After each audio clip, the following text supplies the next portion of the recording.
would be most useful for you in our conversation today? So I've started with my personal statement. I am having a little bit of issues because when I started the process of the law school application, I was under the impression from some advice I received from another gentleman who said that pretty much community college classes don't matter and that I can just go in with my university credits. And with that, I have a 3.8 and I have about 10 years worth of community college, grades that at, the time before I even knew I wanted to even become a lawyer, I didn't take school as seriously. So I'm pretty much I started my statement as a 3.8 student and trying to use that as a way of expressing, the leadership qualities that I have and stuff like that. But now I feel like I'm kind of backtracking and trying to talk about, why, the last, 10 years of community college weren't good and trying to tie that in with, that was the old me and I'm not like that anymore. Right, right. Well, to me, those are actually two different statements. You could write an addendum explaining the low GPA from Hmm. your community college days, and then you can have a personal statement focused on the softball, if that's what you want to cover there. Okay. Two Do you separate think that, statements, though. okay. So the way that I kind of try to tie it in, is that even worth it or should I just stick to what I had before? Because I kind of try to add it in at the end without even really addressing it. And so was that a good introduction to that? And then my addendum kind of explains everything, or is that not enough? I don't think you need to tie it into your personal statement. You don't need to spend so much of your application talking about it. Lots of people have lower GPAs, especially earlier in their academic careers. So it's Mhm. nice that you have an upward trend, especially going from community college to university, two very different contexts. So I would Okay. not cover it in the personal statement. Leave it for an addendum and be very concise about it there. And then when I was kind of tying in softball with kind of what I'm doing now, I'm in a human resources position. Should I go more into depth on what I do here? Because I do work for a nonprofit. I do handle more of the legalities of human resources, like the employment relations stuff. Should I tie that more in, or should I just leave what I have now?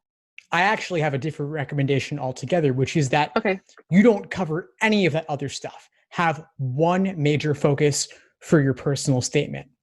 You start off with the softball. That's a major theme for most of the personal statement. Then towards the end, you're bringing in all these other things from your resume, which is a common thing that students want to do. You want to describe and talk about everything, but there simply isn't the space. This is already much too long and you'll want to cut it down. Mm-hmm. And I think the simplest way to cut it down is to remove all the other stuff, laundry listing the various things you've done. Other stuff. And then what should I just leave that on the resume and let that speak for itself, or should I just find another way to add that in? From what I'm seeing in it, I would leave it off altogether. Just keep it on the resume. If you had reason to write another essay, you could talk about perhaps one of those things. So, for example, a lot of schools will have a diversity statement. Perhaps you can find a way to describe one of these other activities in there. Mm-hmm. Schools will sometimes have a why our school in particular essay. You might find a way to tie in some of your activities there. Or they ask, is there anything else you want to tell us? And if you feel you have something compelling enough to share, you could use that space to describe that. Okay. And then my last question is, like I said, I had the issue with community college, and part of me wants to take courses over and say, because I'm at a 2.8 if I smushed everything together. So part of me is saying, go and take some units over for the next semester and try to get easy classes that you can get an A in to bring that up to a 3.0, or is that not even worth it and I should just spend the time studying for the LSAT? I'm going to say the LSAT. Okay. So you don't think it even matters that there's a lot of low grades on there? I don't think it's worth your time. I think your time is far better spent just getting the highest LSAT score possible, especially when you consider that your LSAT score weighs more heavily than your entire undergraduate GPA combined. So what's really going to move the needle for you is getting your LSAT up even just a couple points more. That's what I thought. Okay. Thank you so much. I really do appreciate your time. My pleasure. Any other questions for today? Do you think the way that my personal statement was written, do you think that, there's things I should change or grammatically or anything like that, or am I good? I'm not going to cover the grammar aspect because I'd rather focus with you on the big picture here.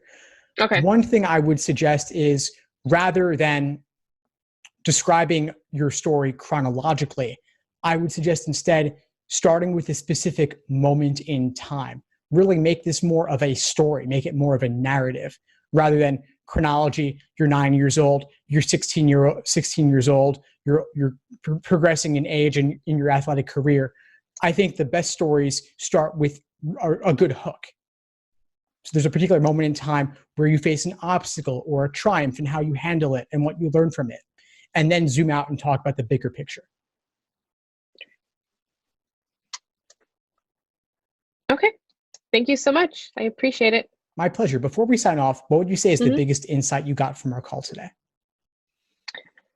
Honestly, just a lot of questions that I've been kind of, a lot of people that are trying to do this whole law school thing is that they go to boards and they go to different people trying to get information, and it's kind of not backed up with any type of science or anything like that.